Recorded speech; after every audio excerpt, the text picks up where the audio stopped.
The 1 seed is on the line for your Minnesota Vikings as they travel to Detroit to face off against the Lions. Let's talk about that one. It's going to be a big one. Let's get into the show.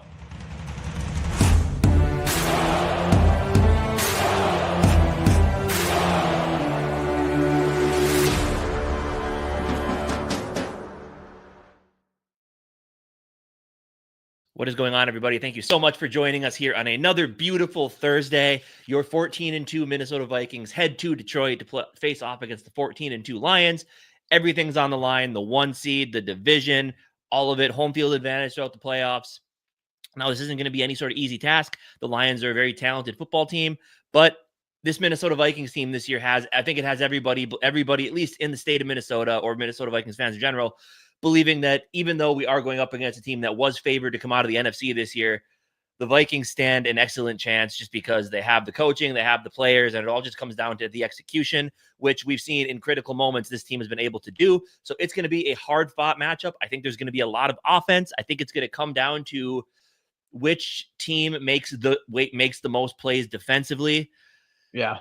And I would take our defense 10 times out of 10 against theirs with all the injuries they have. But obviously we'll get into all that in the show. What are your initial feelings going into this? Oh man, this is gonna be big. This is gonna be big. I'm excited. I'm not as worried as a lot of people are. I feel like this isn't even going to be, and we're going to go into score predictions, of course, at the end of the show. I don't think it's going to be as close as people think. I think we should have beat them the first time. I think this is a worse team than we played the first time.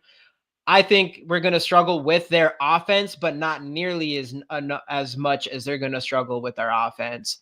And we're going to get into that and more in a bit here, but let's do some shout outs. I saw T-Bass in here right away. How about a duck race for a Sam Darnold rookie card? So that's the thing, is I could get some Sam Darnold rookie cards, but then they're all going to be Jets, of course. So, let me all know if you want me to get some Sam Darnold rookies. He'll just be wearing a Jets jersey. Eventually, I could probably look for some like decent versions of him in a Viking uni. The problem is they're just those type of cards are not going to be worth very much money unless it is a rookie card. But let me know if that's something you guys are interested in. I do have this one, but I can't give it away, at least not yet. Like this is maybe like a Super Bowl winning one. And I still have it. I bought it before the season started. So for anybody that didn't think I thought that Sam Darnold had a chance this season, I probably wouldn't have bought this card before it started. So, hey, we're looking good on investments on that one. But keep on going here. Yo, what's up, guys? But we are given, of course, the future of the franchise. We are given another J.J. McCarthy rookie card. So get the hashtag Skols in the comments, like the video, and subscribe. Future of the franchise. We just don't know which franchise that is. I'm kidding. We know what it is. Hopefully, we'll find out. I don't know. Things are getting weird out here. By the way, Salih, what's up, my guy? Yo, what's up, guys? Let's get that number 1 seed north from the Lions. Let's go. Bleeding Purple. Hey, everyone. Number 1 seed. Here we come. Let's get it. FT Maddie. Hey, all. What's going on, my guy? Roger in the building. We got my dude, Big Raylan in the building. Let's go. Nick Riley. What's good? Two-toned in the building. Let's go. I'm with you, Bass. Wait, what did he say? I'll leave it up to the young kids. Oh, I'm too old and have been let down too many times to let the excitement overflow. I'm excited for this game. I don't know. That's all right. I haven't been let down nearly that much, but I've been let down not that much. But we got some heavy hitters. We got some heavy hitters in our lifetime. 98. I was young. I'll give you that. But 2009 and then 2017 or the Seahawks game, that missed field goal. And then 2017. 2000, yeah, and I was there. So I was at the Seahawks game when we lost. So I've got some heavy hitters, but I'm going to be optimistic. See, I'm not scared. I'm okay with it. I'll live with the highs and lows. I'll live with the lows. Because all I know is when that Super Bowl hits, when that Super Bowl hits, it's going to hit. It's going to hit hard if it ever does hit. But hopefully that's this year. Let's see who else we got in here. I think we got everything. Bob Sweet in the building. Let's go 18-2. That's what I'm talking about. See, Bob Sweet knows what's up. We need Pat Jones out there, though. He's big for us this week against the run. Can't let Gibbs gash us. That's going to be a big one. Obviously, we are going to go through our top 5 keys of victory. I'm going to reserve my room in the ER. It's going to be a close game.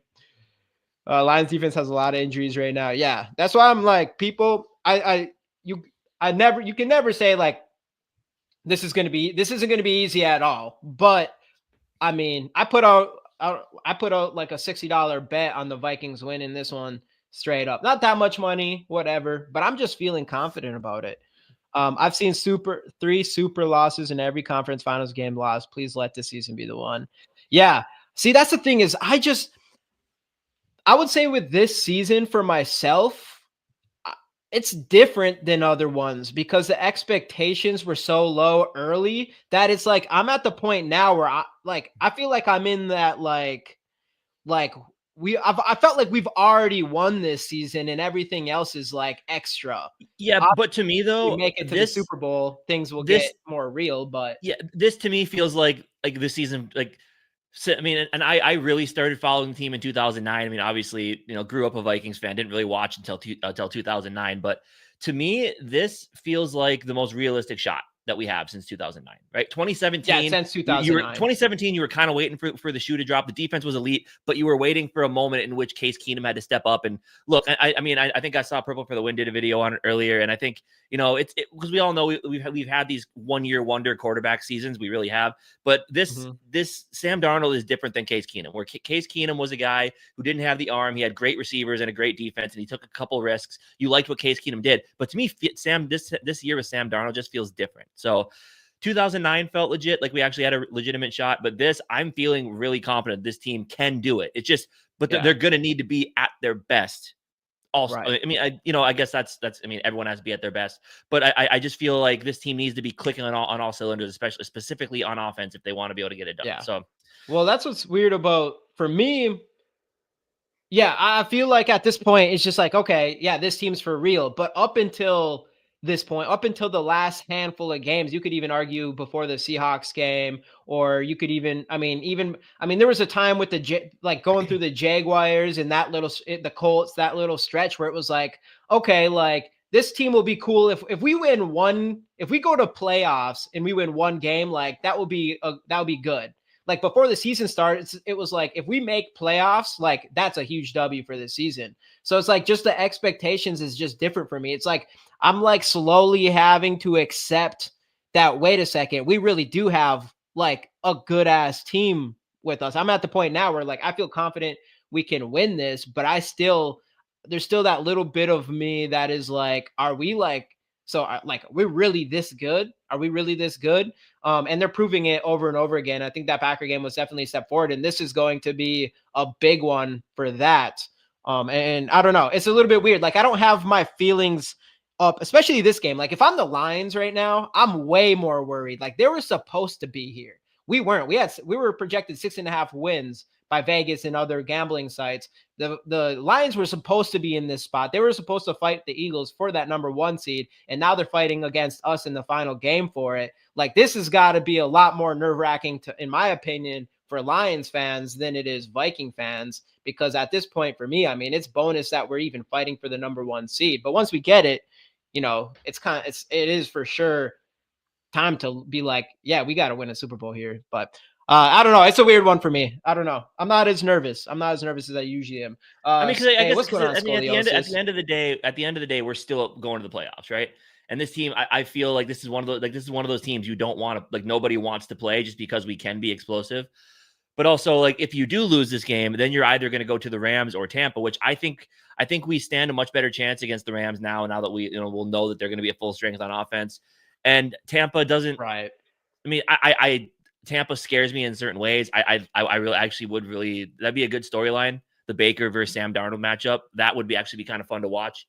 So taking that up. I mean, it's like, no, so no matter what happens, it's gonna be good. So it's either you get the bye week, or there's gonna be some really interesting storylines going into Wild Card weekend for this Vikings team. Between either going to Tampa or even going to LA, where O'Connell gets another shot against McVay. So it's gonna be it's no matter what happens, it's going to be great. But obviously, getting the bye week, getting the 1 seed, all that type of stuff, having the NFC go through US Bank Stadium is kind of what you're looking for here.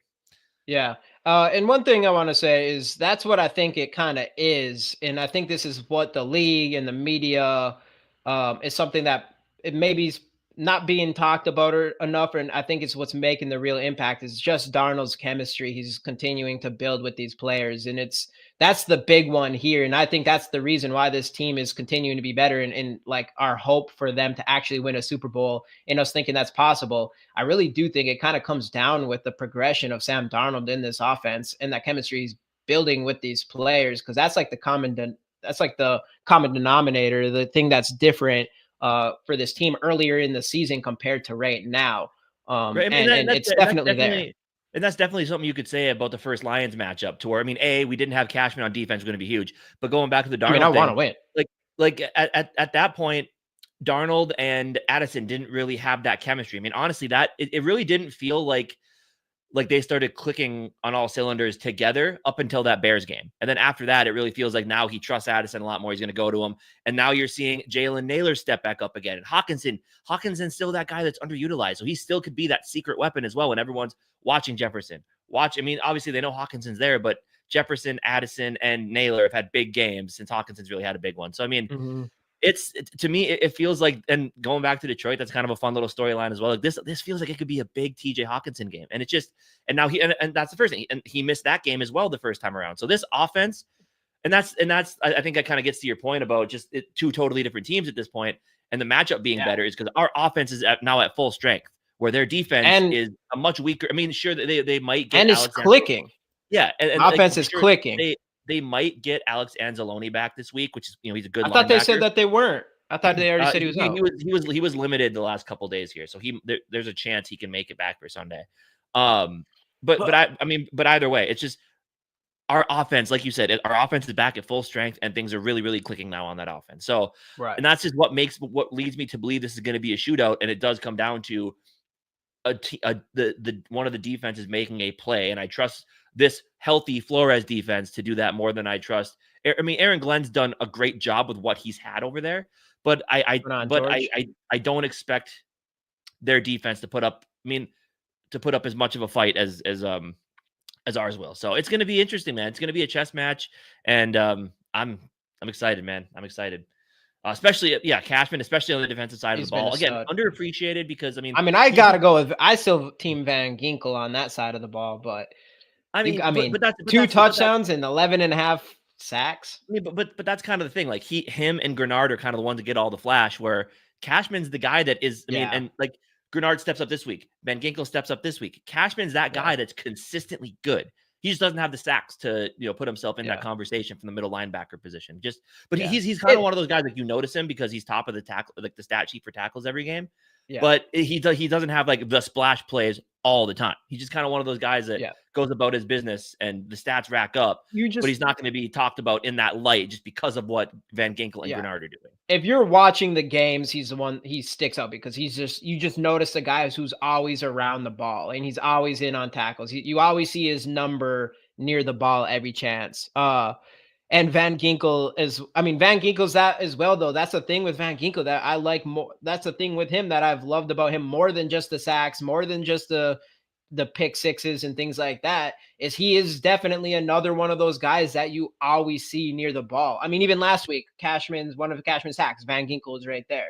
Like Van Ginkel is also always there. And we're going to get into some Pro Bowl snubs later. And so some of these guys might have to be brought up during that. But I don't know. No matter what, like, all these guys are good and they're clicking. That's the one thing is, like, with the new pieces on this team, and it's, for me, I think it really is that difference maker of all, like, us being able to play together with all these new pieces for pretty much an entire season. And I do think it's starting to come together, especially on offense with Sam Darnold. And I do think that is the massive. That's why I'm like, I'm not that afraid. I want to win. I'm nervous to lose this game, but I'm not as afraid of the Lions. Like, I felt like we should have beat them the first time, and now they have a lot more injuries. And like you said, you got TJ Hawkinson back. And I believe I forget if Cashman wasn't playing that game, but he was not. Our two losses, Cashman didn't play in. Yeah. So So he you was didn't out that have that late. Cashman, Yep. you didn't have TJ Hawkinson, and you had Sam Darnold that was only on his 6th game with all new receivers, new coach, new playbook, new everything. And we've seen him progress throughout the season. And we're going into this game in a better team than we were back then. And we're going up against a team that was worse than they are back then. And it was a game I think we should have won. So I Right. don't Well, know. It's hard for and me to be also, that afraid of these yeah. Well, guys. and you also can't forget, like, they're like, they kind of have more to lose in this game than Hey, we do, Mark. right? Like, what's going on, Mark? Like, if we Yeah, they win this do. game and get the 1 seed, then people are gonna start looking at the Lions like, well, how did you let this slip away? Like, you came into the season going up against a team that had a quarterback that nobody really believed in Sam Darnold. Like, how did you let this slip away, right? And to where if we win, like, if we win this game, sure, it's just like, hey, you weren't supposed to be here and you got here. That's amazing. And if you lose, it's, well, yeah, you weren't supposed to be the 1 seed anyway this year. You're going, like, making it as a wild card team is absolutely huge for a team that had a 6.5 win projection. So I feel like there's more pressure on the Lions to win this game than there is the Vikings. So, and I think that's something that can't be kind of forgotten here, is that, like, and that could lead Dan Campbell to be a little too aggressive as he's shown in the past. So I don't know, man. This is one of those games where the Vikings really have nothing to lose, because that's the thing. If you lose this game, you're not out of the playoffs. So, like, you really have nothing to lose here. So you might as well put everything out there on the field to have your best shot at getting the 1 seed. I mean, it's one of those scenarios where there's nothing to lose here for the Vikings at all. Yeah. No, that's what I was saying. That's what I meant by, like, this. Like, if I'm way more nervous if I'm a Lions fans. Like, we weren't supposed to be here. Yeah. So I was like, I don't know. I do have that. Like, it's not like I don't know. If I'm the Lions, and I don't know how we're not being talked. Like, the fact that we're not being talked about more, it's just because it is like assumptions before the season. Someone said, and this was a really good take. I forgot who it was, but they said that, like, pretty much the NFL is always like a year behind. So after this year, next year, the Vikings will be all hyped. Well, right. But like during this year, the hype doesn't come till after the season's over. But the Lions get the hype this year because of last season. So I thought that was kind of a cool thing. The thing with Montgomery. Because that's kind of how it was back in 2017 as well. Like, we made it all the way to the NFC Championship game. We lost. We get Kirk Cousins, and that next year, it's like Vikings start out as the 1 seed. Like, I think you're kind of right there. It's like, once you win, now you have that, like, oh, and they're bringing back this piece and they added this piece. So of course you're going to be way up here. And then there's expectations put on everything. So that's definitely a true statement. I just want to say one thing about Montgomery. That's the only thing with Montgomery last time. It was just that final drive. He just killed us. And I think that was the big one in that one. But yeah, Gibbs is, I mean, it doesn't really matter. Like, it doesn't really feel like them losing Montgomery is that big of a deal, in my opinion, because even though Montgomery is good, Gibbs is just really good. And I don't know. I can't even tell you that there's a massive difference between Gibbs playing every drive compared to, like, that split between them, other than them being fresh every other drive or whatever. But Gibbs, like, you can pull off a touchdown at any moment. So yeah, that's definitely someone we're going to be talking about later. But Lions out here with bold move, letting Vikings fans get a hold of a lot. Yeah, that's I know. weird. I still don't quite I was like, I respect it, dude. Thing. That was some balls right there. That's some Dan Campbell. That's definitely some Dan Campbell shit right there. Yeah, Ain't I no don't one give really understand that, unless of course the script writers are already thinking the Vikings are going to lose, so they want Vikings fans to be there to be at the stadium when they lose. I don't know, but yeah, I thought that was a really weird thing. Yeah. Keeping on going here, though, going through some injuries. Again, everybody, giving away the JJ McCarthy rookie card. Hashtag Skols in the comments. Like the video and subscribe. T-Bass was talking about getting some Sam Darnold rookie cards. And let me know if anybody's interested in that. But you just have to know that they are going to be Jets. They are going to be Jets jerseys. But get the hashtag Skols in the comments. Like the video and subscribe if you have not already. Kind of going in through some injuries here. Boom. Starting with ours, we got Camille Gurgel-Hill, illness, did not participate, so he'll probably be fine. Patrick Jones did not participate, probably unlikely to play, I'm guessing. And all these other guys, Aaron Jones. Yeah, tomorrow will be really telling with Patrick. If he doesn't practice at all again tomorrow, it's a no-go. But if he can find limited, he'll probably, if he can get some participation in limited wise, he'll probably go in as questionable. So hopefully we get some better news tomorrow. But for now, not looking great. And it sounds like everything's mostly good with Aaron Jones, limited. Fabian Moreau limited. I don't know. I mean, he didn't play last week, so I don't know if he seems like there's a good chance or not, but I wouldn't be surprised if he does miss. CJ Ham Harrison and Josh Oliver. I know someone asked about Oliver. He was full participant today, so he's probably more than likely good to go. And then, like we can't have Ed Ingram miss this one. This is going to be a big one for him. And that's another one is in that first game. We had Ed Ingram in there instead of Dalton Yep. Reisner. So there's another one on top of that. And now they have even less pressure coming from the interior than they did prior because of injuries. Yeah. Speaking of more injuries here on their side, you got Christian Montgomery did not participate with the illness, and same with Mosley did not participate. David Montgomery did not. So Anzalone, he was full participant today. Jack Campbell, Amik Robertson, and Khalif Brayman. So dang, like I swore I saw like he was most likely not playing like just yesterday. So that must have just changed around on us. And I think Khalif Raymond's been been out for them for a while as well. So he's another added piece to their offense. Too. I mean, I don't really know if they're going to use him too much.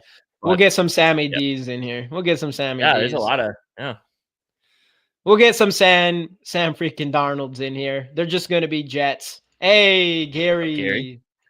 But that's all right. Hey, what up, Justin, by the way, as well. Who else am I missing in here? It's been a minute since I checked. Okay, we got everybody, I think. But yeah, any other thoughts on the injuries?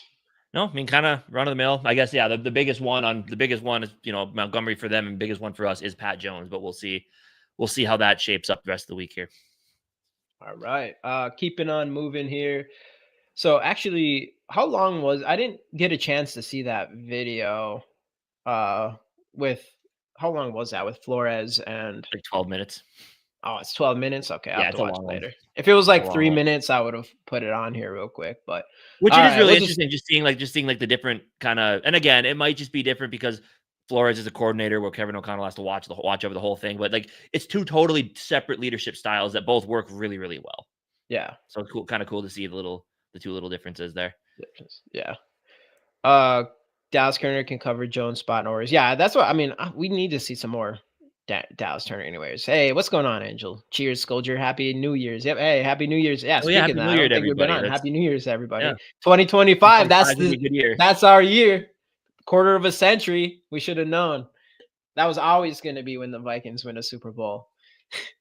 We'll see, though. I don't know. It starts with this game. Obviously, everybody's right here. Like, there's that massive difference between the 1 and the 5th seed.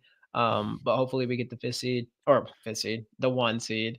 But keep it on going here to our. What's going on, Mafia? Thanks for joining. Hey, what's going on, Mafia? All right, going into our keys to victory in this one, starting with, take this down, number 5, and that is use Aaron Jones in the passing game. Obviously we need to get him going in general. Again, hurt defense. So we just need to see that. We need to get him involved. We kind of did it again last week early. He was high up on our list. He ended up with an injury, but it sounds like things are going to be good there. But the pass game specifically, because even when they were healthy, they were not great at defending the pass against running backs. They have allowed the most yards per target to running backs, as well as the second most yards after catch to running backs. So if there's like one player on this offense that can kind of take advantage of a hole of their defense or something that is not been good for them this year, it has been running backs in the passing game. So I'm hoping that we see some plays dialed up specifically for Aaron Jones in the pass game on this one. Yeah, I mean, obviously that was one of the big pluses when the Vikings were able to get him after the Packers let him go, is just how dangerous he is as an all-around complete running back. I mean, we've seen his effectiveness on the ground, which is something I do think we need to stick to more on offense, especially to kind of keep drives going, get play action working, all that type of stuff, and make the game easier on Sam Darnold and the receivers. But yeah, definitely he needs. I mean, I like you said, they're not very good against the pass, especially as it comes to running backs. So the defense in general is, not. I mean, as we saw, the 49ers put up a ton of points on them with Isaac Guerrero as their main running back. And this is Aaron Jones. We're talking about a guy that has pedigree in this league. So yeah, I mean, you definitely need to get Aaron Jones involved. And it's kind of cool today listening to Aaron Jones. Was it his press conference yesterday or today?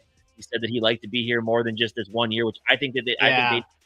I think they got to give him at least a 2 year extend Jones 2 years, draft Cam Scatabo off of or Scatabo out of Arizona State, who's an absolute animal who played yesterday. The Arizona State is out of the playoff now, but the dude put on an absolute show. Get me that guy, pair him with Aaron Jones next year. You're going to have a very good 1-2 punch at running back. But yeah, get Aaron Jones involved. I mean, just when he's involved, this offense, when he's involved in being effective, this offense just clicks so much better in all phases. So Yeah, 100%. And like everyone else said, Akers too. Like he came up in too big. He caught a touchdown last week, and he also caught the game winning, the game sealing catch. That was a tough one to grab. So Akers and Jones, it'd be nice to kind of see them in the game plan on offense in this one. But keeping on going here at number 4, we've got, this is an obvious one. I mean, this one you could say should be higher, but there's a lot ones to go through here, and that is stop Jahmyr Gibbs. Obviously, just like Riley's been saying this entire video, like he scorched us for 2 touchdowns last time. And yeah, you don't have to worry. You can just game plan around him. That's a good thing. You don't have to game plan around him and Montgomery, just him. But he's a guy, one of the faster running backs in this league. That's a big reason where he got picked where he did. He can take one to the house at any moment. And yeah, I mean, we've been good. I mean, we've kind of had up and downs against running backs, mostly good. And we kind of saw a bad stretch, but I felt like we did a really good job in the last 2 weeks. I thought we did a really good job against Josh Jacobs, only with 69 yards last week. And then other than that one play that got taken back, that was kind of ridiculous. He broke like 5 tackles and would have scored a touchdown, but there was a holding call there. I don't care what anybody says on Ivan Pace Jr. on that one. And then against Kenneth Walker Jr. and Zach Charbonnet, we held them in check big time. They didn't even try to run on us much. So this is another game where it does feel like if you can stop Gibbs, it will be significant to the rest of this game and ultimately how many points this team scores on us. Yeah, I mean, obviously, and for Gibbs, you and I were a pretty big fan of his coming out of college. I mean, I was a little bit upset when the Lions drafted him. And in the first game, obviously, even like you said, he did have that big run against us. Yes, I know it was aided by the holding no call, but the guy's dangerous. I mean, like you said, can break one at any time. Luckily, now that the fantasy season's over, I don't need to be a fan of him anymore, and I don't need to root for him to get me at least enough points to win, which is very, very nice. But yeah, I mean, just the speed kills. If you let him get past that first line of defense, it's game over. And what I did like though is that last week in that Monday night game, the San Francisco production team, I believe he got tackled behind the line of scrimmage, and they had the sound effect of Sonic when you hit something and all of his rings fly out of him. I thought that was absolutely hilarious. We should have got that. It'd be awesome if, obviously we won't get, if they have to come here in the playoffs, we got to dial that up. But yeah, I mean, we need to get that soundboard going and get that freaking sound on there. I've had this thing for like 6 months and I haven't hooked it up yet. But we'll get that going. But yeah, I mean, and look, I understand when Jared Goff has time, which he will because of that amazing, or which he can because of that amazing offensive line. Yeah. They're scary. But if someone asks me my main concern, which we actually might get into a little bit here, spoiler alert, my main concern about what this Lions team can do, just because of that offensive line and because of just the skill of Jahmyr Gibbs. Jahmyr Gibbs is my number one defensive. Like if I'm Brian Flores, like do not stop Jahmyr Gibbs at all costs. I mean, obviously Jared Goff is effective and efficient throwing the football, so they're going to be able to pass, or they're going to try to pass on you at certain points. But their offense starts and ends with or not starts and ends, but their offense really starts with Jahmyr Gibbs. So stop Gibbs, and you're going to have a much better shot of beating this team, and that's no easy task. Jahmyr Gibbs is so good.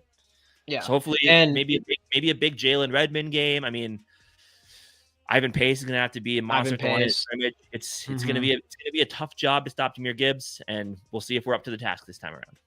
Yeah, and and I want to bring this up. We brought this up on Bleacher Report, but Gibbs, I mean, hats off a little bit to Gibbs up until this week because he won both of us some fantasy championships, and that was big. Montgomery going down was huge. I don't know if I win without him, but now that's fantasy's over.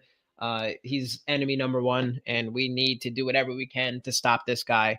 And hey, we'll see what's up. It's going to be tough. He's going to get something on us, and that's the one thing is that he can beat us in the passing game too, which scares me against the Lions team more than the run game, just because they just Ben Johnson's just so creative.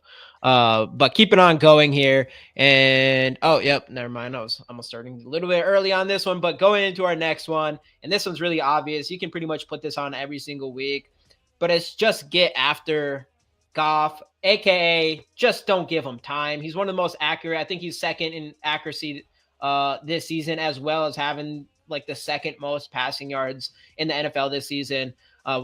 Last time we did not do a great job at this. The Lions have a really good offensive line, and the more time Goff has, the more he's going to be able to nickel and dime us. The more, I mean, you need to stop as much time for Jared Goff as possible. It feels like that should be priority number one, I guess, is to just don't give Goff time, or at least limit it as much as possible, because if he has time, he is going to just get a lot of completions on you and things like that. But what's your thoughts on, I don't know, getting after Goff? Yeah, I mean, like you said, we didn't do it enough the first time. I mean, did we end up sacking him like 4 times that I thought I heard somewhere? I mean, I know we ended up getting after him, but we didn't affect him enough. I mean, because that's the biggest thing with Goff. When he's good against the blitz. Definitely early.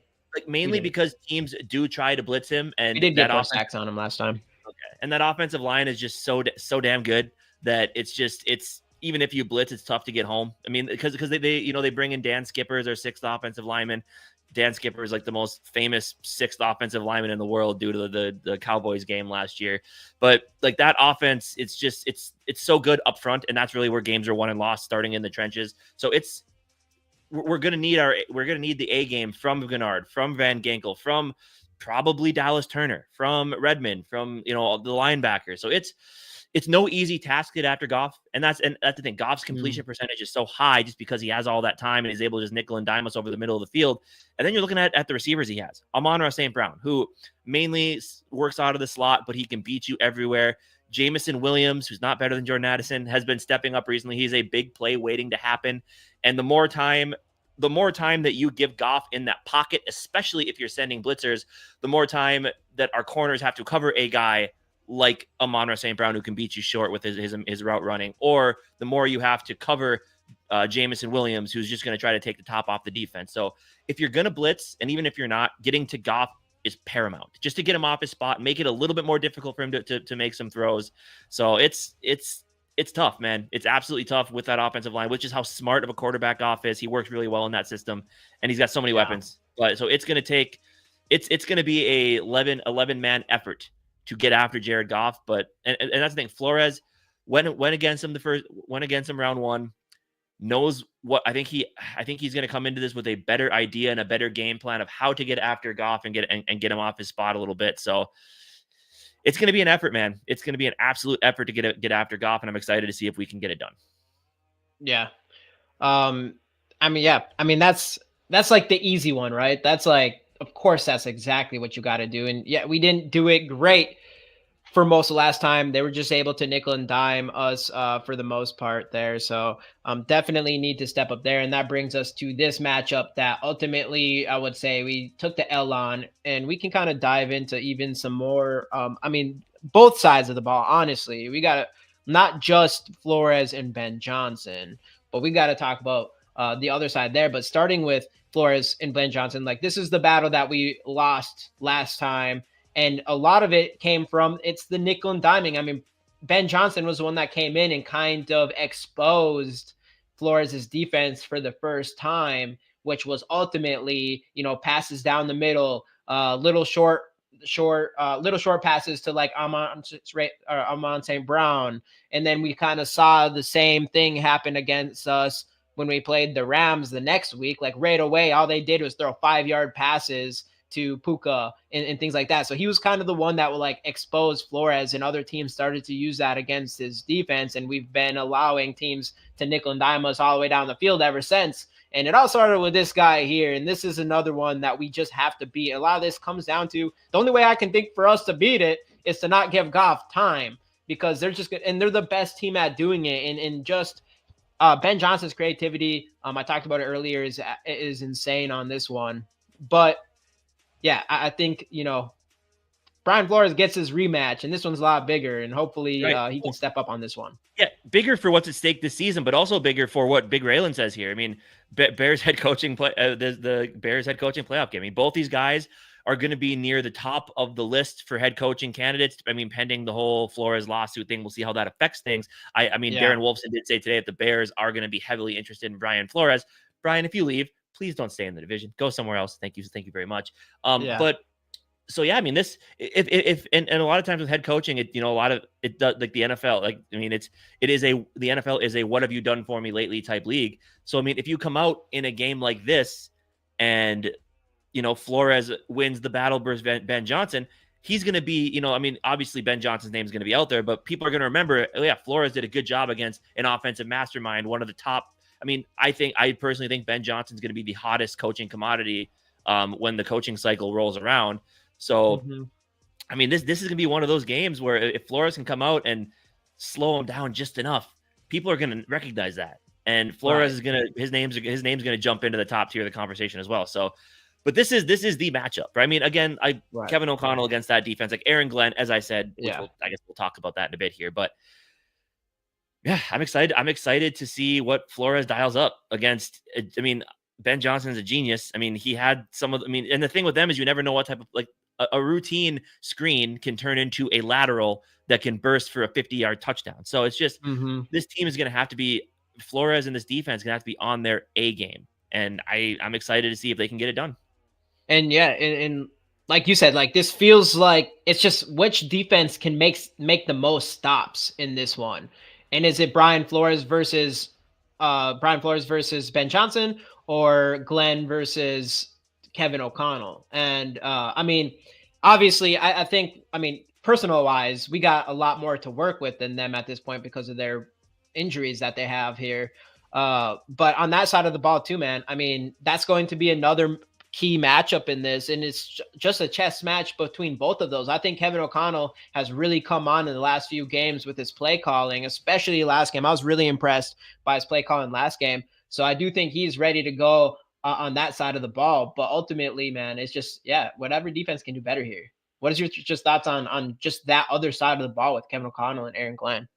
Yeah, I mean, I guess we can kind of go into our number one key to victory as we kind of take the conversation there. And I mean, look, as I said, Aaron Glenn has done a fantastic job with that defense, even with all the injuries. They brought in Zadarius Smith, who hasn't done a lot since he's gotten there, really. But I mean, but even against a defense that people were kind of bragging up in the Packers last week, there was a lot of big name guys on that defense that were pretty much rendered ineffective, and you didn't really hear their names mentioned much. Rashawn Gary, you didn't hear about him. You didn't hear about Kenny Clark. You didn't hear about those. Edrin Cooper's name was relatively quiet as well. So, as you said, I think Kevin O'Connell's been doing. McKinley's name was relatively quiet. Yeah, for sure. So it's just, I think, Kevin O'Connell, and I mean, he's been getting, national recognition. Dan Orlovsky on ESPN's been shouting him out, and it's just, I think even if the Lions were at full strength on defense, I know they'd have Aiden Hutchinson, but I think that Kevin O'Connell would still stand a really good chance. I mean, this team is, everything's clicking. The chemistry is there between Darnold and all the receivers at this point. Like they always say, you want to play your best going into playoffs. In the last couple of weeks, this team has been building towards that. And I honestly think last week, where your top three receivers and TJ Hawkinson all had what Hawkinson had the least amount of yards, was 68. I think Jefferson had 90 something. He did. Naylor had 81, and then Addison had and like DJ 79 were both in the 60s. So it's like, something like that. So you're finally seeing that there's chemistry with Darnold and all these receivers now. This offense is clicking. They're at their best. If that offensive line can hold up and we can establish some semblance of a running game, I know everyone looks at the Lions offense and they're one of the hardest teams to stop. This Vikings team can be right up there with them. I mean, we can do, I mean, we don't have the top off the defense threat like Jameson Williams, but I think that, I mean, and look, I love me some Amon-Ra St. Brown, but I think that Addison and Jefferson have much more in their overall skill bag than those two do combined. Jameson Williams is getting better at the short route running stuff, but at the end of the day, he's still their deep threat. Amon-Ra St. Brown is kind of a middle over the middle type of field type guy who still can take you deep. But I just think that these guys are just, the two we have at Jefferson and Addison are just so well rounded. So I'm excited to see how Kevin O'Connell is going to utilize them. I think, and we're gonna have to put up some points. I think this is going to turn into one of those games that does go back and forth in scoring. But I do expect our defense to be the one that makes the stop, maybe gets the turnover. But I don't know, man. I'm excited to see what Kevin O'Connell does with his offense this week. And yeah, Sam Darnold is just playing incredibly confident, and I think O'Connell's kind of taken some of the reins off just because he trusted Darnold before, but now that he's kind of seen how Darnold's been in crunch time, I think he's taken even more of the reins off this offense, and he's just kind of letting things happen. So yeah, dude, and this is just even the first matchup. Like, yeah, I said that Ben Johnson ultimately got the most out of Brian Flores, but you could say Kevin O'Connell got, other than us deciding to run the ball towards the end of the game instead of going to try to win it. And ever since then, Kevin O'Connell has mostly been better since that game, I feel like. But we ultimately, I think Kevin O'Connell won that one. I think Sam Darnold still had 250 yards. Aaron Jones had 14 carries for 93 on the ground. Sam Darnold had 4 carries for 39. And then you had 81 from Justin Jefferson, 76 from Jalen Naylor, 66 from Jordan Addison, 23 from Aaron Jones. We talked about him in the passing game earlier. And now you have TJ Hawkinson here, and they have injured defense compared to the last time we played them. So, things should only be easier, and we should be able to take more advantage, on top of me talking about how important it is and overlooked it is that Sam Darnold's building this chemistry with the offensive players on this squad. And Hawkinson's gonna be out for some revenge. And and we kind of know how Kevin O'Connell is when it comes to that, as we saw in that first Packers game. I think he's going to have some plays drawn up for TJ Hawkinson, and I think they're going to try to get Hawkinson in the end zone, hopefully without turning the ball over. But I think Kevin O'Connell is going to try to feature Hawkinson in this one a little bit. Yeah, and he needs to. And obviously, it's working. Throw the ball around. Like, take advantage of mismatches. Take advantage of everybody worried about Justin Jefferson. But then, as soon as they get away from him, use Justin. Like, we've just done a really good job. Last week was a great example of us to the point where it was obvious that Jalen Naylor was just going to be open a lot, and we took advantage of that. And I really like seeing that. And that's why I'm really excited just that chemistry that's building and us taking advantage of that. And I do think that's what's going to happen against this Lion defense. And I do want to bring up some stats here. I'm going to bring up a couple here for you, but the first one is tied for the most points. Wait, what is this one? Okay. So tied for the most points allowed in the NFL over the last 4 games. So the Lions defense have allowed the most points over their last four games. The Vikings are allowed the 12th least points over the last 12 games. And on the other side of the ball, the Lions rank 2nd most on offense in points, and the Vikings rank 5th most in offense in points. So we're top 5 in offensive scored. We're top 12 in defensive score points allowed. The Lions are last place with allowing on defense, and then they're 2nd place. So this is a lot. Our offense has really clicked over these last 4 weeks. And this is the difference between the teams that the Lions have been playing recently. Yeah, they're scoring a lot of points, but they're getting destroyed on defense. But they're not playing the same type of They're not playing the same type of offense or defense that we have against them. And it's the same thing with the Packers, right? They came off that game against the Saints, and everyone's like, oh, they shut the Saints out. The Vikings are going to have their hands full. We're not the Saints. Like you said, we're not a lot of those teams that they came out the Packers came out and whooped those the weeks before we played them. And we're not a banged up 49ers team who's basically out of the playoffs with nothing to play for. It's totally different. Absolutely. Yeah. But even though, you can call it what you want, home field advantage or not, we are in a way better spot against them this week than we were. Home field advantage doesn't take play. It's not good enough for 4 injuries to their defense compared to last time, and us having TJ Hawkinson back. Home field advantage is important, but I'm still taking our side of this one. Yeah, and also even though we did lose last time at home. I believe that first game we came back from double digits down 2 times. Yeah, to take a lead going into the last drive of the game. It was literally just the second quarter. If Addison had Addison not been in the way of Jefferson, Darnold could have made that throw and extended the game, and then we win. And that's the thing. That game we couldn't get it done on 3rd down to seal the game. This last game we've done that, and multiple times in the 4th quarter when we've needed to make a play, Darnold, and the offense have done that. So this team, Hey, facts. like, yes, we lost at home, all that type of stuff, whatever. But this team is more confident and just better all around on offenses this time around and on defense. Like, this defense is starting to click a little bit more. We started to play a little more aggressive. So it's just the confidence is there now. And it's just the chemistry is there. And that's why I believe that this team will be able to get it done. Well, and that's the thing is, I mean, last game, our second quarter was terrible. We allowed they scored 3 touchdowns in that second quarter. Outside of that, we allowed 10 points in the other 3 quarters. And I mean, like, I don't think I don't think their offense is going to do to us as they've done to other offenses. I think we are going to make some stops in this game, unlike the 49ers were able to do and things like that. At least, hey, that's what I'm hoping for. But we did see it at times last time we played the Lions, and we've just been doing that more of late, especially the last game. Of course, we let them get back in it. That's the big one, is if we do get ahead, to not let them get back into this game. Another stat thing I did want to bring up to you, and I know you're going to know the answer because I already told you, but okay, let's start with this one. Okay, these are 2 players, right? So one player over their last 5 games has averaged 7.6 receptions, 87.8 receiving yards per game, and 3 touchdowns over their last 5 games. Oh, wait. Oh, I did this one wrong. Back it up. Actually, no, I'm throwing this one out because I picked the wrong thing. I'm throwing this one out. Never mind. Hey, what's going on, Don Kedick? Runs with the beer. What's going on? 18-2. That's what I'm talking about. I'll come back to that if I figure out exactly what I was trying to say there. But anyways, big time. Take advantage of their injured defense. I mean, I think that's just the big one here. And now, I mean, I thought Anzalone was not going to be playing.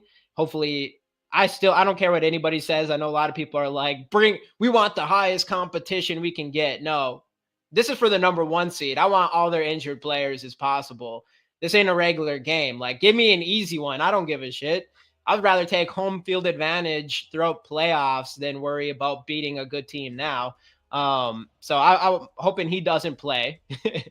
And I mean, if that doesn't happen, I mean, I just think their defense is just going to be too injured in this one, in a game that I thought we should have won last time. So, I mean, but it's all going to come down to, we just need to be better consistently on defense at stopping their offense. Because, like you said, I think we can, like, even with a full strength defense on the other side of the ball, with whichever team we're playing, I think when this offense is on, they can go toe to toe with anybody in scoring touchdowns. And we kind of saw it in the first half of that game against the Rams, right? Like, it was, you know, they traded touchdowns for the first, I think, 3 or 4 drives. So we can score with any team in the league.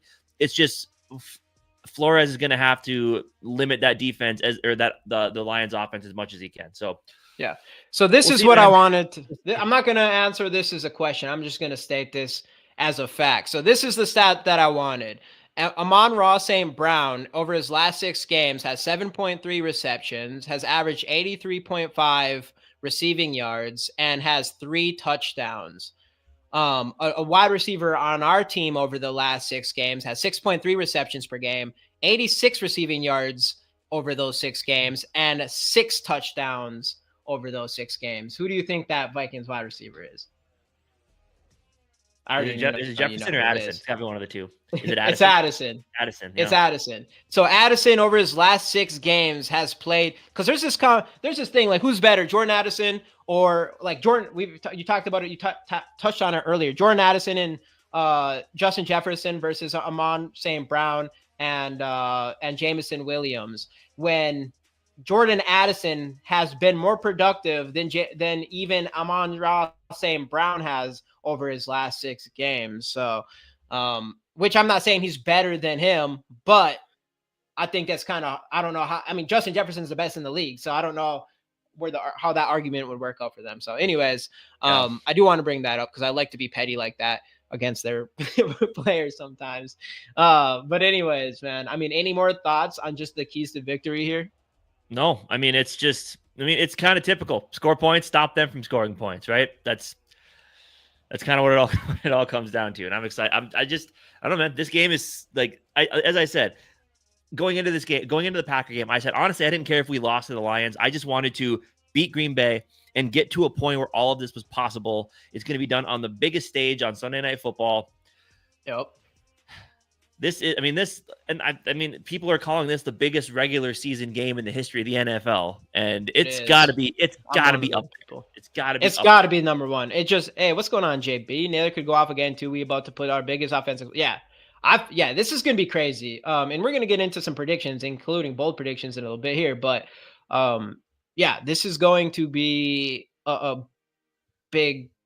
This is going to be a big game. I do think I just can't imagine a bigger stage for a regular season game than this. Like the odds of this happening have to be like. I mean, I think it's only happened extremely low. I think it's only happened one other time where the 1 seed has been on the line going into the final game of the year. Yeah, and that's that's probably not a divisional matchup, right? Probably not. Like those odds are slim. Like it doesn't get bigger than this. This is a playoff game, 100%. And it means a lot, right? If you win, you get a bye compared to the 5th seed. So there's a lot on this one. Hey, so it's the Lions winning. Gary, damn, you might have crazy. Gary, you might have a job to do here. There you go. Gary beat me to the punch. Gary beat me to the punch. Get the fuck out of here. I mean, you don't need to get out of here. You can stay as long as you're not spamming. As long as you're not spamming you can the chat. say, hey, I don't care. You can stay. Just know that y'all about to get your asses whooped. This is gonna be, I don't know. This ain't the same Lions team. This isn't the Lions team that went into this season. That's for sure. That hype is dying. You guys were supposed to easily take the division, and now you're playing us for the number 1 seed and the division champ. So I think we're taking that one. We got this easy. Thanks, Gary. I could get it fast enough. Goff is a rhymes. Appreciate you guys taking care of those kinds of things. And that's and that's a big thing, Nick, too, is like when he has time, he's able to get the ball out of his hands. But I mean, there's a reason that things didn't go well with the Rams. It's because it's just when things happened and he got pressure and all that, that's when he started making some mistakes. So 100%. And that's the tough part about this game is that offensive line is good. And we couldn't get to him as much as we wanted to last game. We're going to have to get to him early enough and get him off his spot and get him to make some mistakes. All right, let's get into some Skol Gauntlet. Again, everybody, giving away the JJ McCarthy rookie card. So get the hashtag Skols in the comments, like the video, and subscribe if you haven't already. Appreciate you all. So if anybody hasn't seen this, we each get 30 seconds for each one of these topics. For this today, we got Pro Bowl snubs, trade JJ McCarthy, which has been a topic the last couple of days. I will actually just kind of give some context on that. I would say trade JJ McCarthy if we decided to extend Darnold in any shape or form. Terry and Arnold, obviously, we all know what he's been saying. And then biggest concern, X factor, and bold prediction, all that good stuff. Casey, let me know when you're ready to jump in on all this. We got to shout out some of our boys who hopped in here. Darren, thank you so much for hopping in. Appreciate you. And Smokey, of course. Hey. Thank you guys so much for joining here. Someone might need to not even just delete it, just straight up timeout for old Spacer. Timeout for old. He can come back. He can come back. Hey, what up, Delton? By the way, as well.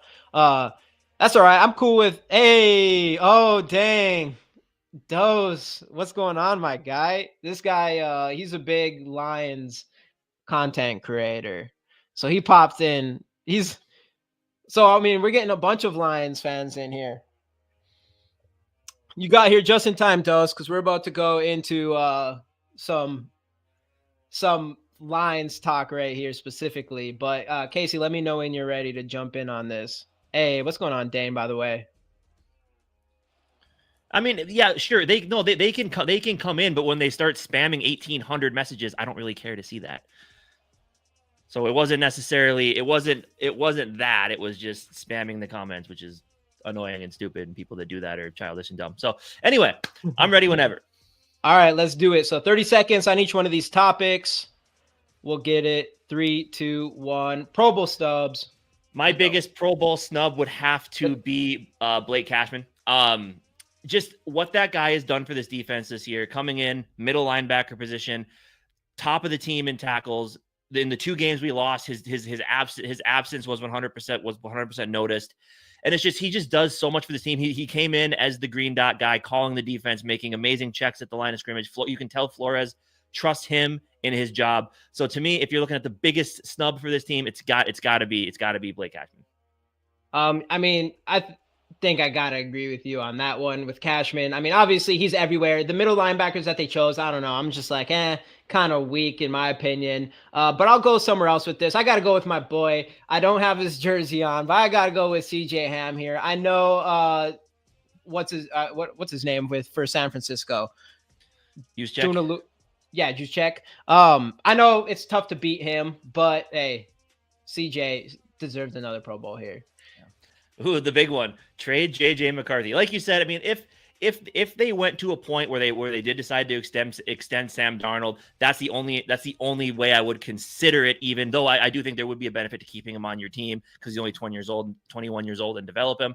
But also, it all depends on what the trade back is. Like, if you could find a team in the top 10 that would be interested and willing to part with their first round pick and maybe a second, maybe a mid rounder down the road, then I would definitely consider it. But yeah, unless you sign Sam Darnold to a long-term extension, he is your obvious future plan, then no, you don't trade JJ McCarthy. Yeah. And that's what I was going to say. I mean, everybody knows in here that, I mean, if you were in our last show, you would know that I do not want to trade JJ McCarthy. I don't want to get rid of, I want JJ McCarthy to be the future. I want all those things. But if you were to go with Sam Darnold and you were going to give him a long-term extension, then you're all in on Sam Darnold at that point. And if you can get something good for JJ McCarthy, you're going to have to pull the trigger on that because, I mean, Darnold's 27 years old. He still has at least 10 years of his career left. Yeah. Terrion Arnold. So look, you and I, both big Terrion Arnold fans during draft season. I believe he was our number one corner. I mean, obviously playing at a school like Alabama under Nick Saban, you got to be good and you got to be good at what you do on the field. And he's going to be good someday. I truly believe that, but he does have a lot of defensive holding / pass interference calls. And you're just a little bit too early. You got to appreciate the confidence, I guess, but you're a little bit too early in your career to be going after Justin Jefferson like that. Yeah, there's a difference between confidence and arrogance, man. And I mean, I'll chalk it up as a little bit of confidence, I guess, because I mean, it's a lot to say against Justin Jefferson and Jordan Addison. And you're talking about a guy who has been solid this year, but like you said, I mean, I wouldn't say he has been super fantastic yet, at least not that I've seen or heard of from outside sources. And you have the biggest task, in my opinion, in this league. The only bigger than that would maybe be Chase and T. Higgins. So yeah, sure. Biggest concern. I mean, I think I kind of hinted at it heavily when we were going through our keys to victory. My biggest concern is Jahmyr Gibbs. Again, this team stat-wise has been pretty good against stopping the run, but I do think it's a little bit altered because teams have thrown on us so much because we're not that great against the pass. But Jahmyr Gibbs, I mean, obviously we see it with our team. When the run game's effective, the passing game gets more effective. If they're able to get into a play action type game on offense, it's going to help them out tenfold. Just to me, Jahmyr Gibbs, you got to find a way to stop him to slow that offense down. Yeah. And, I think we're going to do all right there. But the thing isn't so much about Gibbs. It's more of where Gibbs is going to line up, how he's going to be using the offense, how everybody else is going to be using this offense. And that's why my number one biggest concern is, of course, Ben Johnson. I mean, that guy is a creative genius with his plays. He will be a head coach next year, and he definitely should be. And I can't wait for him to leave because he's a tough one, man. Yeah. Biggest X factor. I'm going TJ Hawkinson in this game just because, I mean, look, the team that hurt him last year, he's going to, his first time back to Detroit since that injury, he's going to want to show out, especially with everything that's on the line in this game. Teams, I mean, as we saw, obviously Jefferson and Addison, Naylor had a huge game last week. I think a lot of teams are going to be focused on those three. So Hawkinson could quietly come in here and just have a huge game. So to me, let's go TJ Hawkinson. Hey, I like it. For me, you know what? This is an easy one, but I'm going to go with Sam Darnold here. I just think the chemistry he's built with the rest of this team, the fact that he took advantage of using Jalen Naylor last week, and good thing Jalen Naylor hands were available there. But I do think this is one that we're going to need a lot of offensive scoring, and I think it's going to be on Sam Darnold. This feels like a game where so much is going to be on Sam Darnold's shoulders because we're going to have to score a lot. And speaking of Sam Darnold, that goes into my bold prediction here. So Darnold is 4 touchdowns. He's at 35. He has 4 touchdowns away from tying Dante Culpepper's franchise record. I think he goes one more above that. I think Darnold, because this is going to be a game we're going to have to score, I think Darnold gets 5 touchdowns this game. I think Hawkinson goes off for over 100, and I think he catches 2 of those 5 touchdowns. Ooh. Vikings win, and I will get into score predictions after that segment. But yeah, I think Darnold and Hawkinson have huge games this week against a I'm gonna, defense. and this is kind of something, and obviously, I really like that one. I could see that for Sam Darnold. That'd be huge for him. 5 tutties, but I'm gonna say my bold prediction is maybe this isn't Super Bowl bold, but because it's their offense, I'm gonna say that we hold. I'm gonna say we hold their offense to under 350 total yards, and we keep them 24 points or less in this game. We do not see a 30 spot from them. We don't see a 25 spot from them. We hold our own in this one. We don't see them work our defense the way they've been able to against other teams who are scoring a lot on their offense. Or on their defense. So that would be my bold prediction. I think our defense steps up in this one, and I don't think this game is going to be as close as a lot of people think. I think this is going to. I don't even think it's going to be as big of a shootout as a lot of people think. I think ultimately, let's go into some. We might as well just talk about some score predictions real quick here. I think the Vikings win this one 34-24. I think we win this one by 10. I think our defense steps up and our offense keeps a lead here. And if anything, I won't be surprised if we're up, it's like 28-10, and then they come back with a couple touchdowns or whatever. And then we end up just having to seal it then. But I got the Vikings taking care of an injured, and this is specifically because of their injured defense more than just we're just a straight up better team or whatever. I think we just take advantage of it this time. Yeah, I disagree. I think it's going to be a crazy high scoring matchup. I'm going to take. Let's go, JP. I'm going 38-35. Vikings find a way to get it done. Darnold in all 5 touchdowns through the air. But I do think the Lions, obviously we know how that offense is. I think it's going to be a shootout all game long. I feel like our defense is going to get us that one extra possession that it takes to put us over the top in this game. And Vikings find a way to get it done 38-35 in a high scoring shootout type game. No better way to end the regular season with an exciting offensive performance like that. Yo, Dose, I know your score predictions on Bleacher Report come up on the Vikings channel or whatever. I'll be watching that one. I don't know. I mean, I'm feeling confident. This isn't a game. 41-30. I just feel like we're just in the better spot. I mean, we're clicking right now. 41-38. I like that though. Fuck your Vikings. Hey, this is fair. There's nothing you should be saying probably than that, but you're gonna be disappointed. Don't watch that now. Dang. I mean, I remember. I think I watched another one earlier in the season. You had the Vikings winning a couple of those, so I respect that. I don't know who you had for the Vikings versus the Packers last week, but I'm sure it's the Vikes. What's going on? Hey, Barber. 36-21. Yeah, I don't know. I think that's the thing with with Spacer. I mean, he sees it the same way, just a high scoring affair. And I think I don't think so, man. I don't know. I think we can score. See it that way because that offense can score at will. Yeah, but like Delton said, and I did say this earlier, they scored 21 in that one quarter, yes. But then in all 3 other quarters of the last game, they scored 11 points. Like, I don't think we are those defense. I don't think we're going to be this. I just don't think so. And first, yes, we let people get into the red zone, but we've been really good in the red zone. I think we're top 5 in scoring defense in general this season. I just don't think we're going to be that team who scores a lot on them and then just let them come and score immediately after on us. We just haven't really been that way. More than anything, we've scored a lot on them, and then we let them score a lot on us later in the game, more than like we just go back and forth with the team. That hasn't really happened much this season, and I don't really think it's going to happen in this one. I don't know. I mean, still 30. I mean, if we score 34 points, it's still high, but I don't think it's going to hit the what is it? Vegas scoring line or whatever you want to call it. Over under, like, what was it, like 57 or something like that? Which is like the highest since. Appreciate you popping in, Dose. Yeah, good luck, brother. What's that? So yeah, it was like the highest one since Chiefs Titans back in like 20 whatever. I can't remember what year it was, but the highest over under.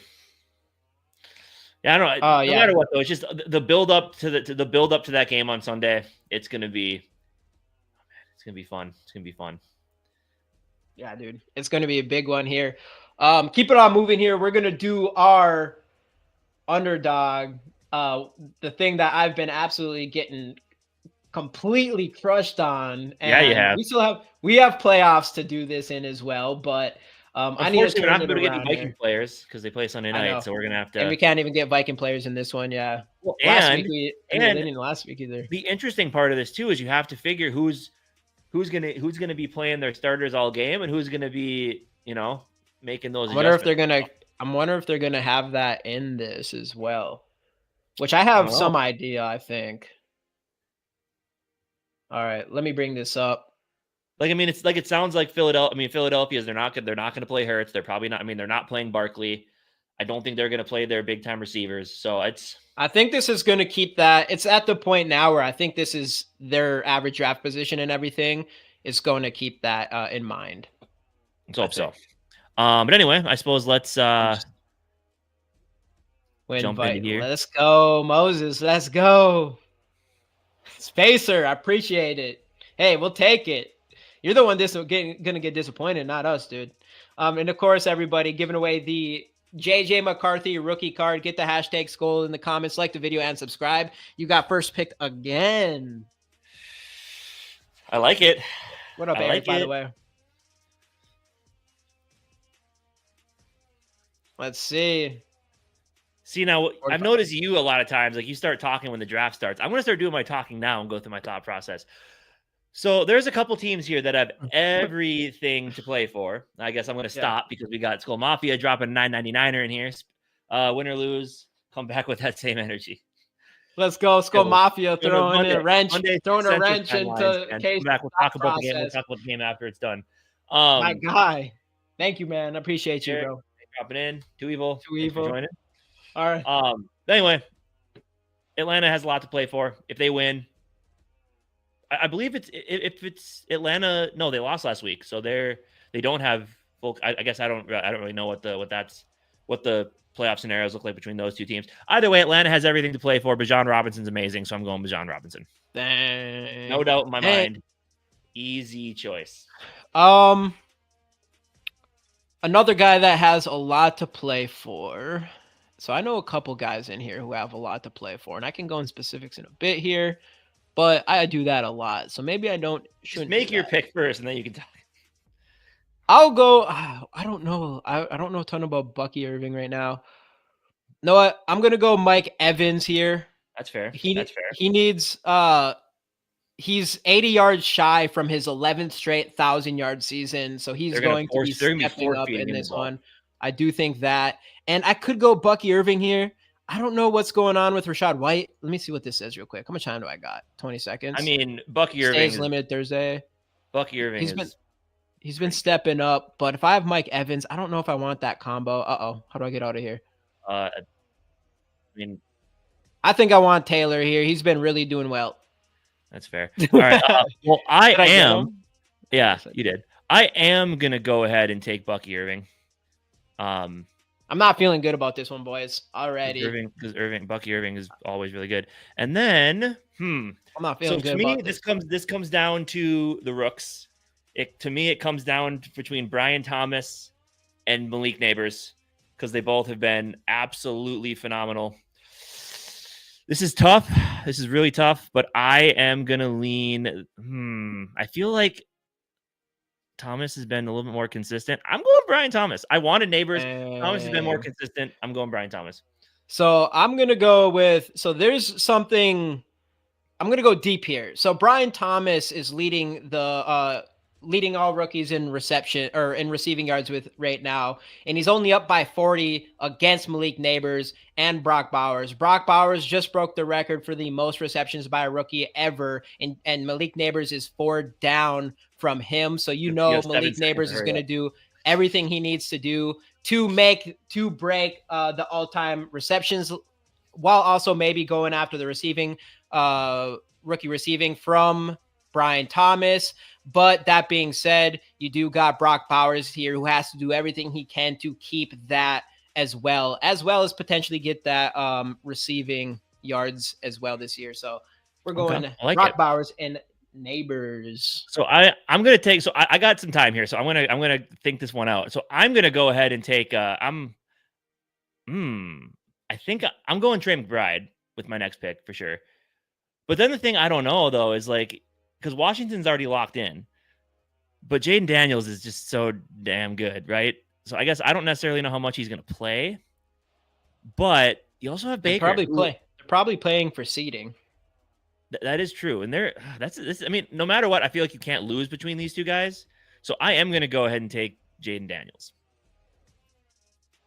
Son of a bitch. So another thing is, I mean, this is some work I had to do. This is why I know all this contract stuff. But Baker has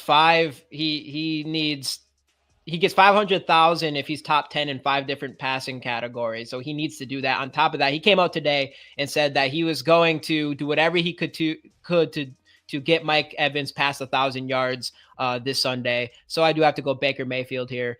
And then I'm going to come back with, this is an interesting one here.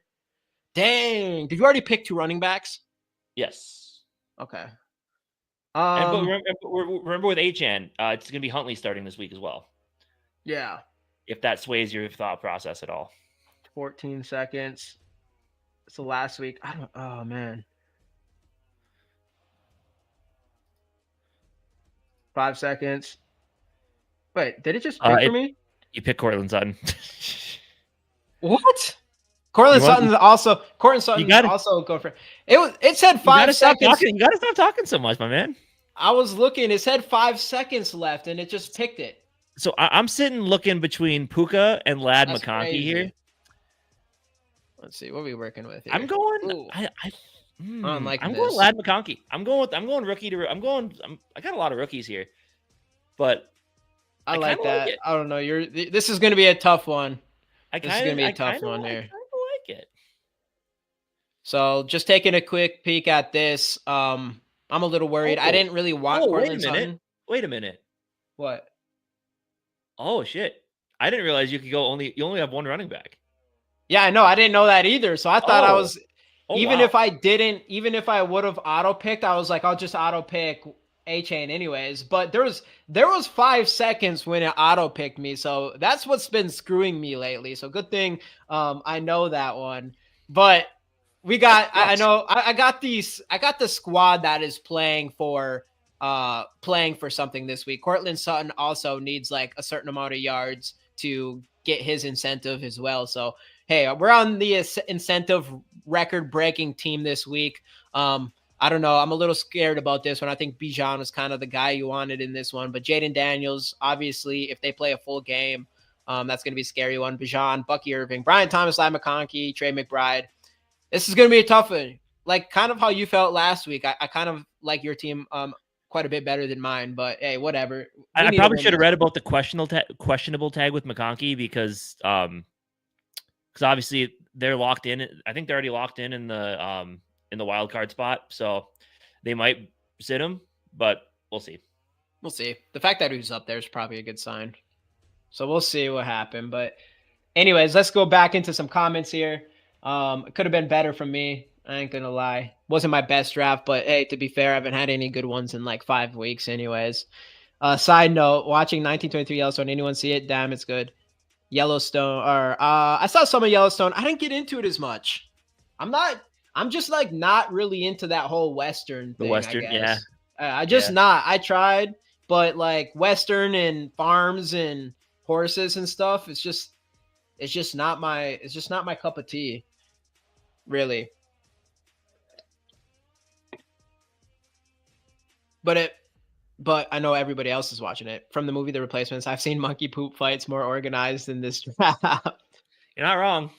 You're not wrong. That's good. That's a good movie right there.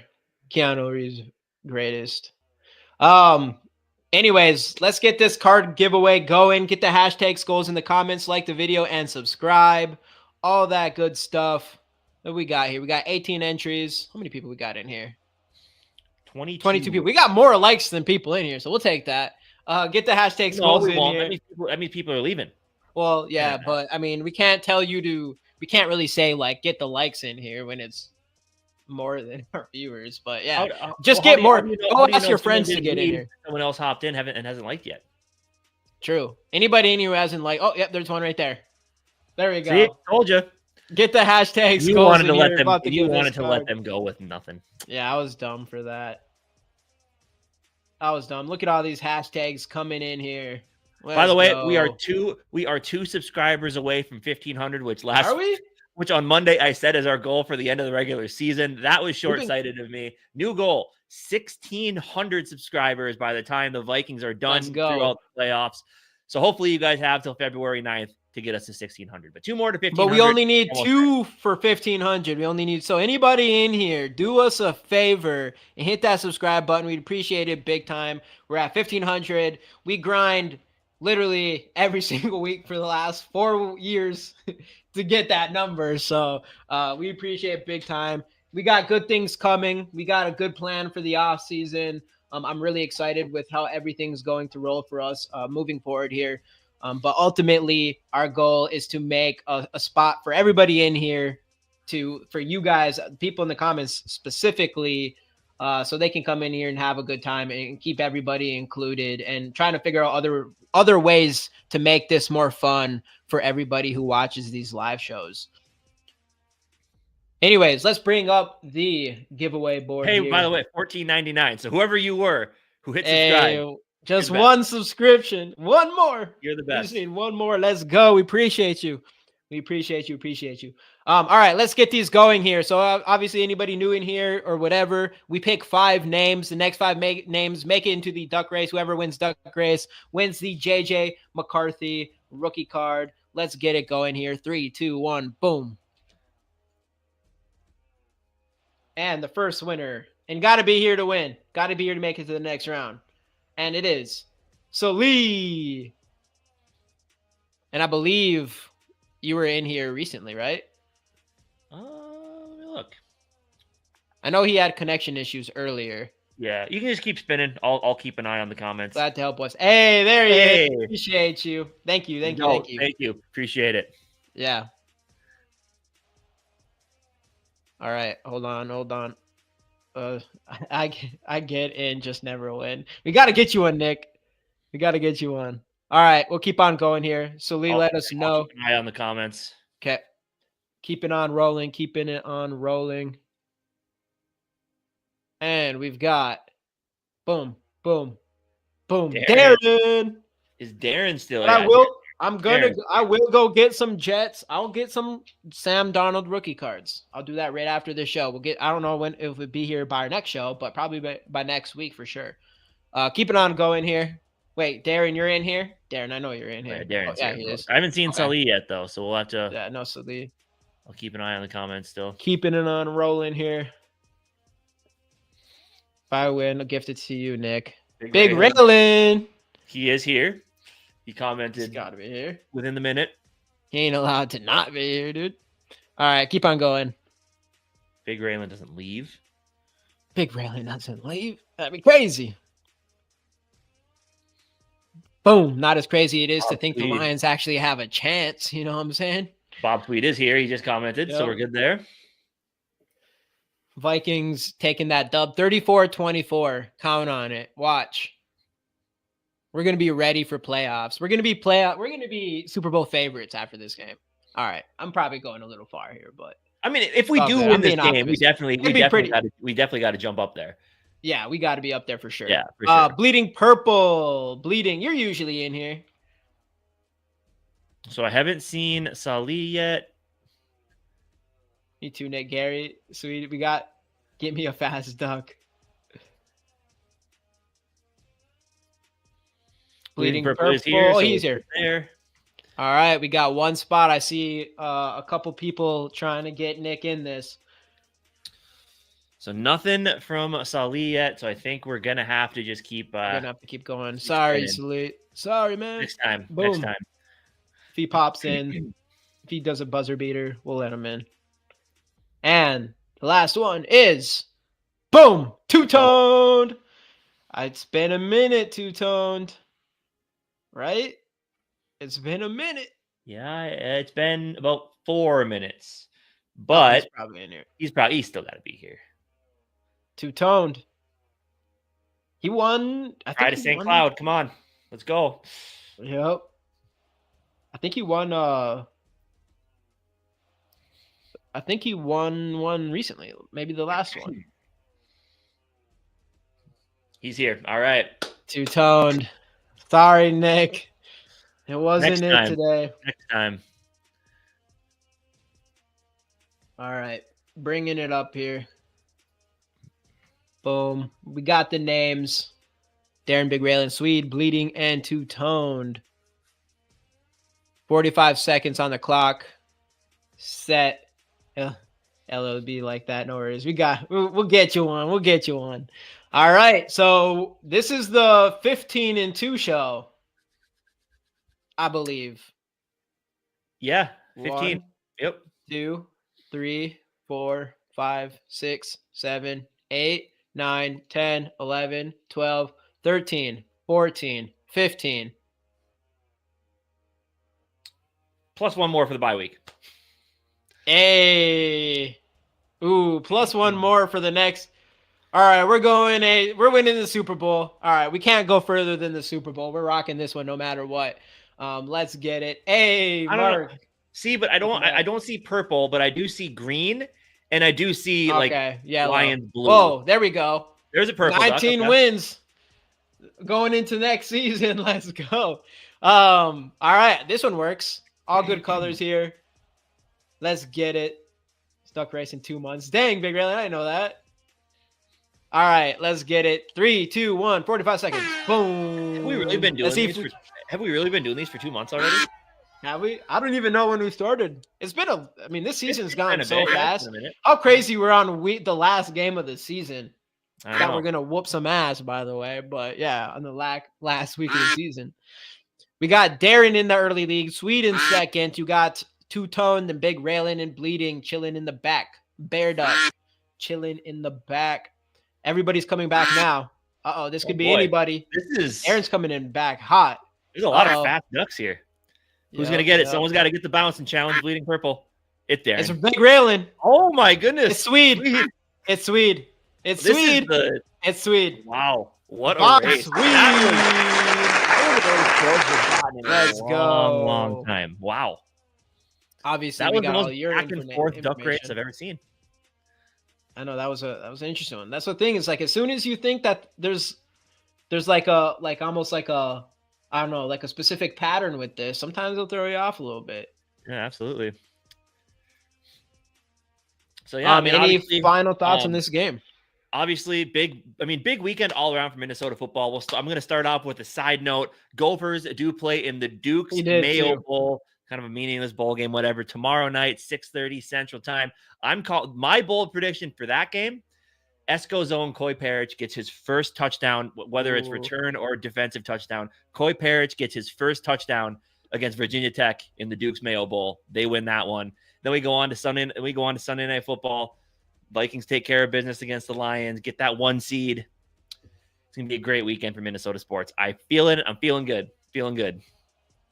Yeah, let's get some W's, man. Let's get some dubs, and hopefully the Timberwolves can be another team that turns things around and get some dubs here. But they're coming around. They're finally coming around a little bit. They are, but then they got their butt whoop last game, even though it was against Kansas or Oklahoma. But yeah, it is what it is.